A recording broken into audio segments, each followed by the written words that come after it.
Hello children, praise the Lord. Welcome to kids story time.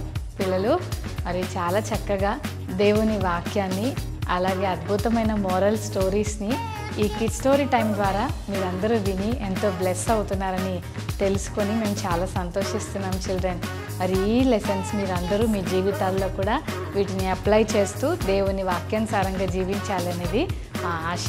Okay children, మరి ఈరోజు లెసన్లోకి వెళ్ళిపోదామా? Okay పిల్లలు, ఒక ఊర్లో ఒక రాజు ఉన్నాడు. ఆ రాజుకి కోతులంటే చాలా ఇష్టం. మీలో చాలామందికి మరి పప్పీస్ అంటే ఇష్టం, కొంతమందికి చిక్స్ అంటే ఇష్టం కదా పిల్లలు, కొంతమందికి బర్డ్స్ అంటే ఇష్టం, ఫిషెస్ అంటే ఇష్టం. అలాగే రాజుకి మంకీస్ అంటే చాలా ఇష్టం. అందుకని ఒక మంకీని చాలా ప్రేమించాడు. ఎంత ప్రేమించాడంటే తన ఇంట్లోకి, తన సింహాసనం దగ్గరికి, తన బెడ్రూమ్లోకి, తను పడుకునే దగ్గరకు కూడా ఆ మంకీని దగ్గర పెట్టుకొని దాంతో ఫ్రెండ్షిప్ చేస్తూ దాంతో మాట్లాడుతూ చక్కగా గడుపుతుండేవాడు. అక్కడ ఉన్న రాజకోటలో ఉన్న చాలామంది మంత్రులు, సైనికులు అందరూ కూడా ఏంటి రాజుకి మంకీ అంటే ఇంత ప్రేమ అనుకున్నారు. రాజు పడుకునే బెడ్రూమ్లోకి ఎవరిని రానియరు, కానీ ఈ మంకీకి మాత్రం ఫుల్ ఫ్రీడమ్. మంకీ, నువ్వు మా రూమ్లో తిరగచ్చు, నాతో పాటు మాట్లాడవచ్చు, నా దగ్గరే కూర్చోవచ్చు అని రాజు ఆ మంకీకి చాలా ఫ్రీడమ్ ఇచ్చాడు. అంతేకాదు తన ఫ్రెండ్స్ని కూడా తెచ్చుకోమన్నాడు. ఇక ఆ మంకీ బోల్డ్ అంత సంతోషంతో తన ఫ్రెండ్స్ అందరినీ తెచ్చుకొని ఆ కోటలో తిరుగుతుండేది. ఒకరోజు రాజు తనకు నిద్రొచ్చి పడుకున్నాడు. పిల్లలు, మీరందరూ నైట్ పడుకుంటారు కదా నిద్ర వచ్చినప్పుడు, అలాగే రాజు కూడా తన బెడ్రూమ్లో మంచం మీద పడుకున్నాడు. పిల్లలు, పడుకోగానే ఈ మంకీ రాజు దగ్గరే కూర్చుంది. అప్పటిదాకా ముచ్చట్లు చెప్పిన మంకీ అలా రాజు పడుకునేసరికి రాజుని అలా చూస్తూ ఉండిపోయింది. రాజు దగ్గరికి ఎవరికి పర్మిషన్ లేదని చెప్పాను కదా, ఓన్లీ ఈ మంకీకి మాత్రమే పర్మిషన్ ఉందని చెప్పాను కదా పిల్లలు. రాజు పడుకున్నప్పుడు ఒక ఈగ రాజు దగ్గరకు వచ్చి రాజు దగ్గర తిరుగుతూ ఉందన్నమాట. ఈగ సౌండ్ చేస్తుంటుంది, డిస్టర్బింగ్గా ఉంటుంది కదా, ఈగ మీద వాళ్తే చాలా చిరాకు అనిపిస్తుంది. అందుకని ఈ మంకీ రాజు నిద్ర డిస్టర్బ్ కాకూడదని ఆ ఈగను తోలేయడానికి ట్రై చేసింది.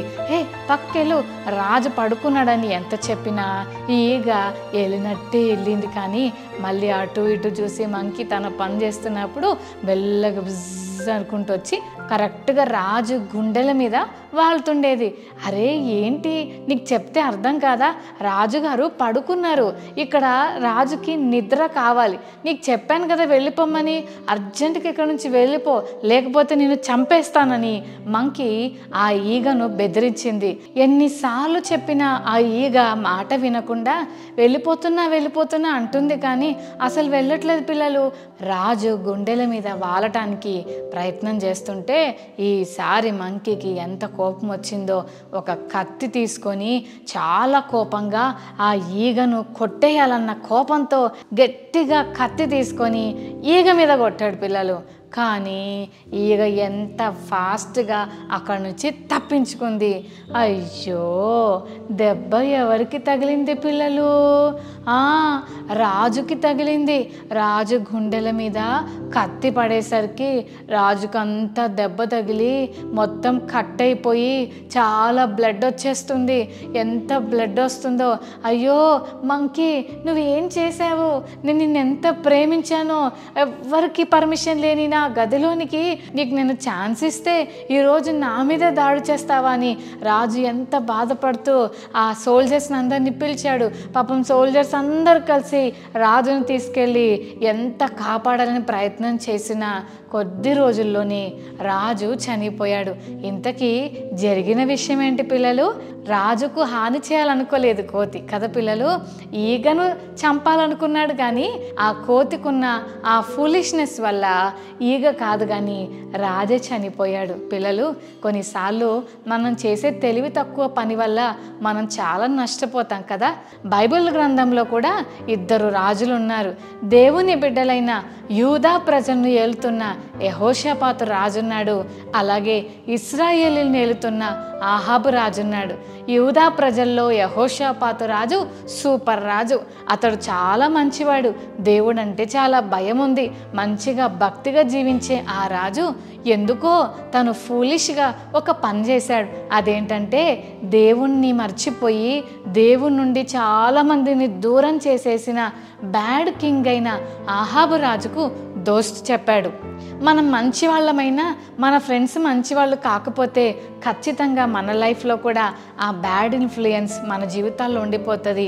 అందుకని మనం చెడ్డ స్నేహితులకు ఎంత దూరం ఉంటే అంత మంచిది. అమ్మ నాన్న మాటకు విలువ ఇయ్యని వాళ్ళు, బ్యాడ్ మాటలు, బూతు మాటలు మాట్లాడేవాళ్ళు, బ్యాడ్ పాటలు పాడుతుండేవాళ్ళు, చెడ్డ అలవాట్లు కలిగిన వారితో స్నేహం చేస్తే మనం కూడా ఆ బ్యాడ్ ఇన్ఫ్లుయెన్స్లోకి వెళ్ళిపోతాం. అందుకని మనం చాలా కేర్ఫుల్గా ఉండాలి, ఓకేనా? యెహోషాపాతు మంచివాడే, కానీ బ్యాడ్ కింగ్తో స్నేహం చేయడం వల్ల ఒకరోజు వీళ్ళిద్దరూ మాట్లాడుకుంటుంటే ఆ ఆహాబు రాజు అన్నాడు, యెహోషాపాతు, రామోత్ గిలాదు వారు నా మీదకి ఫైటింగ్ చేయడానికి, యుద్ధం చేయడానికి వస్తున్నారు, మరి నువ్వు నాకు హెల్ప్ చేస్తావా అని అడిగాడు. అప్పుడు యెహోషాపాతు అన్నాడు, తప్పకుండా హెల్ప్ చేస్తాను, నేను నీకు దోస్తు చెప్పాను కదా, నేను నీకు సపోర్ట్ చేస్తాను అని చెప్పాడు పిల్లలు. అప్పుడు యెహోషాపాతు రాజు, ఎవరైనా ప్రవక్తలుంటే, ఎవరైనా దేవుని మాటలు చెప్పేవాళ్ళు ఉంటే వాళ్ళని రమ్మనండి, వాళ్ళని అడుగుదాం ఒకసారి దేవుడు ఏమంటున్నాడు అని అంటే 400 మెంబర్స్ని ఆహాబు రాజు పిలుస్తాడు.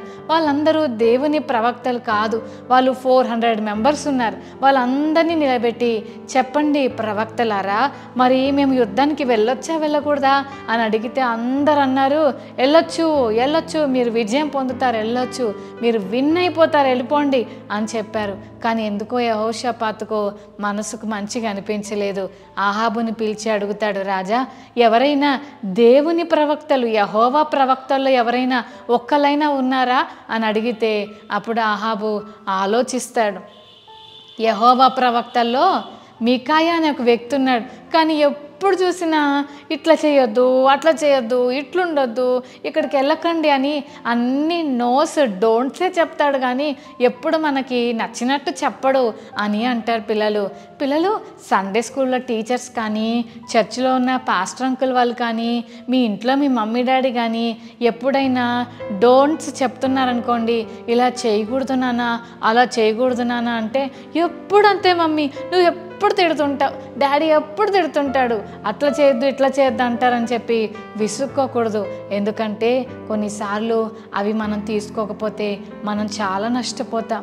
మరి మీకాయ అంకుల్ దేవుడు చెప్పిందే చెప్తుంటే వాళ్ళకు నచ్చలేదు, వాళ్ళకు నచ్చినట్టే చెప్పేవాళ్ళు, వారికి కావాల్సి వచ్చింది. అందుకని చాలా కోపం పెట్టుకొని మీకాయని అందరు ద్వేషించేవాళ్ళు, అందరూ కట్టిఫ్ చెప్పేవాళ్ళు. అయితే యెహోషాపాతు రాజు అన్నాడు, అయినా పర్లేదు, మీకాయ అనే ప్రవక్తను పిలిపించండి అన్నాడు పిల్లలు. అప్పుడు మీకాయ ప్రవక్త రాగానే, చెప్పు దేవుడు ఏం చెప్పాడో చెప్పు అని అంటే అప్పుడు మీకాయ ప్రవక్త అంటాడు, దయచేసి వెళ్ళిపోండి, ఇశ్రాయేల్ ప్రజలు చాలా ఇబ్బందుల్లో ఉన్నారు, నిజంగా కాపర్లేని గొర్రెల వలె తిరుగుతూ ఉన్నారు, దయచేసి మీరు వెళ్ళిపోండి, యుద్ధం వద్దు, సమాధానంగా వెళ్ళిపోండి అని చెప్తుంటే అప్పుడు రాజైన ఆహాబుకి కోపం వస్తుంది. నేను చెప్పానా లేదా, వీడంతే, మనల్ని యుద్ధం చేయనీయడు, అన్నీ నెగిటివ్గానే మాట్లాడతాడు, అన్నీ అట్లా చేయొద్దు ఇట్లా చేయొద్దు అని చెప్తాడు, అందుకే నేను ఇన్ని పిలవలేదు అని అంటాడు పిల్లలు.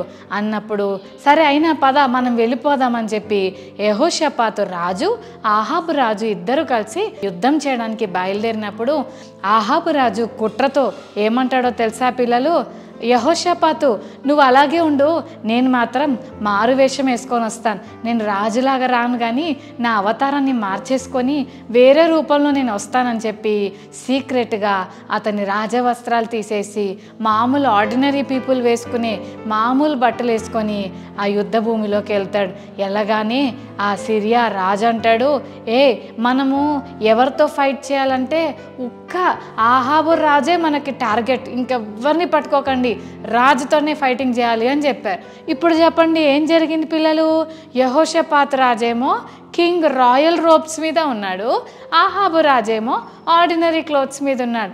అందరు టార్గెట్ అంతా కూడా యెహోషాపాతు మీదకి వెళ్ళిపోయింది. కింగ్ని మాత్రమే చంపమని రాజు చెప్పాడు కాబట్టి మనం కింగ్ని మాత్రమే చంపుదామని ఆ యెహోషాపాతు మీదకి చంపడానికి ప్రజలు వచ్చినప్పుడు యెహోషాపాతు గట్టిగా కేక వేస్తాడు. కేక వేయగానే అయ్యో ఇతను రాజు కాదు, ఆహాబు వాయిస్ కాదు అని వెంటనే యెహోషాపాతుని వదిలిపెట్టి ఆహాబు కోసం ఎత్తుక్కుంటా ఉంటారు. ఈ లోపలే ఒక సైనికుడు ఒక బాణం విసిరి కొట్టినప్పుడు గురి చూడకుండా మామూలుగా కొడితే అది పోయి ఆహాబు రాజుకు తగులుతుంది.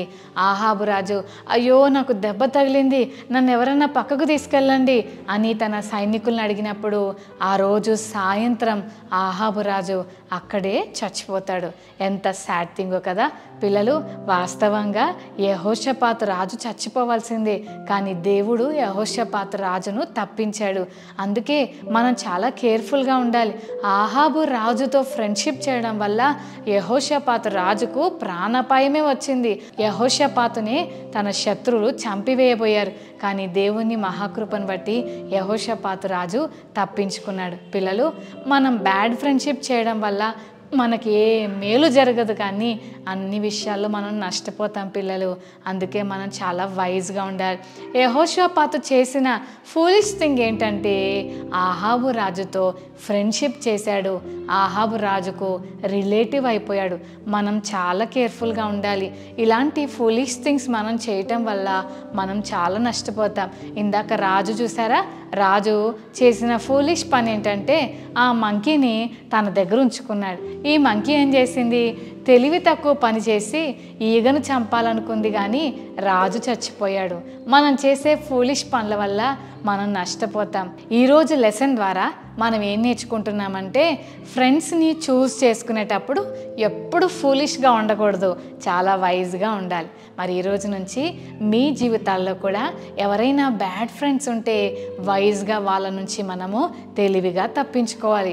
ఎందుకంటే ఫూలిష్ ఫ్రెండ్స్ తోటి మనం ఫ్రెండ్షిప్ చేస్తే మన లైఫ్ కూడా స్పాయిల్ అయిపోయే ప్రమాదం ఉంది. కాబట్టి ఈరోజు నుంచి జ్ఞానంగా ఉందామా? మరి యేసయ్య జ్ఞానంతో మంచి ఫ్రెండ్స్ని చూస్ చేసుకోవడం నాకు నేర్పించండి అని యేసుని అడుగుదామా పిల్లలు? రైట్, కళ్ళు మూసుకోండి, ప్రార్థన చేసుకుందాం. ప్రేమగల తండ్రి, మీకు వందనాలు. ఈరోజు మీరు మాతో మాట్లాడిన మాటలకే వందనాలు. రాజు చేసిన ఫూలిష్ డెసిషన్ వల్ల తన ప్రాణాన్ని కోల్పోయాడు. అంతేకాదు యెహోషాపాతు ఆహాబుతో చేసిన ఫ్రెండ్షిప్ వల్ల తనకు ప్రాణాపాయ పరిస్థితి వచ్చింది. మేము కూడా మా జీవితాల్లో మరి సరియైన ఫ్రెండ్స్ని మేము కలిగి ఉండకపోతే మా జీవితాల్లో కూడా మేము నష్టపోతామని ఈరోజు లెసన్ ద్వారా మీరు మాతో మాట్లాడారు. మాకు కూడా జ్ఞానం దయచేయండి, వివేకం ఇవ్వండి, మంచి ఫ్రెండ్స్ని చూస్ చేసుకునే కృప మాకు దయచేయమని యేసు నామమున అడుగుతున్నాం తండ్రి, ఆమేన్.